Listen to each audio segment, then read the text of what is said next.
Hi friends, today I'm going to give you a book review. My asthma is really bad, so excuse me. A book review of the phenomenal,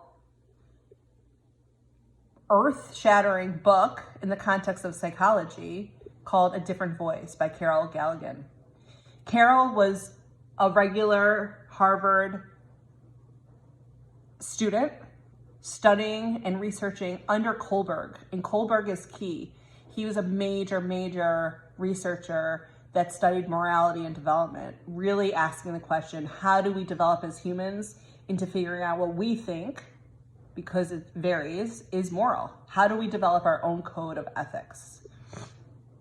And Carol Galligan came about and she wrote a paper, just like any student would, and she did research that said, you know what? All the research in this field is flawed.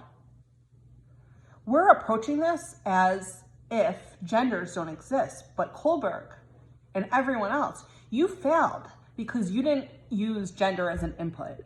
And she said, look, there are so many differences between the way men and women develop. And I'm going to focus on a few, and that's what she did in the book.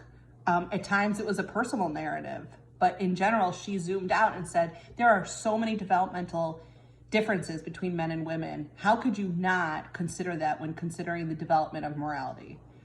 One of the lenses and frameworks that she used was around what genders optimize their actions towards. So for example, women, she says, really care about relationships.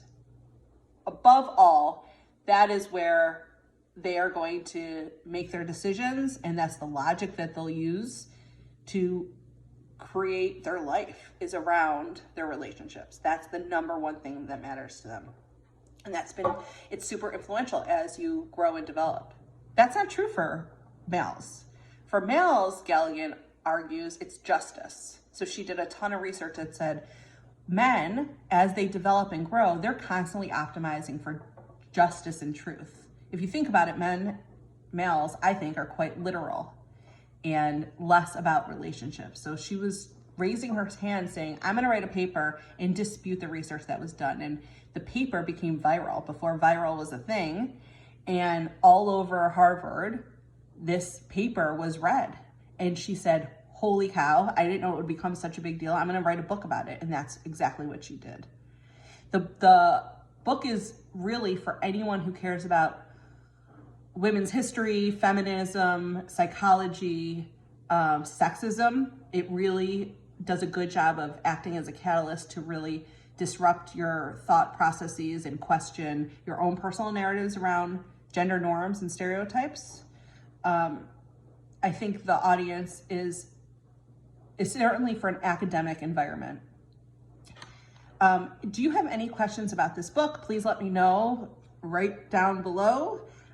If you would like to know anything else, or you think I should add anything to the executive summary, please let me know. But at the end of the day, this book that started out as a paper became super influential, and it went on to really become the foundation from which many other researchers dug in and said, is she right? Is she wrong?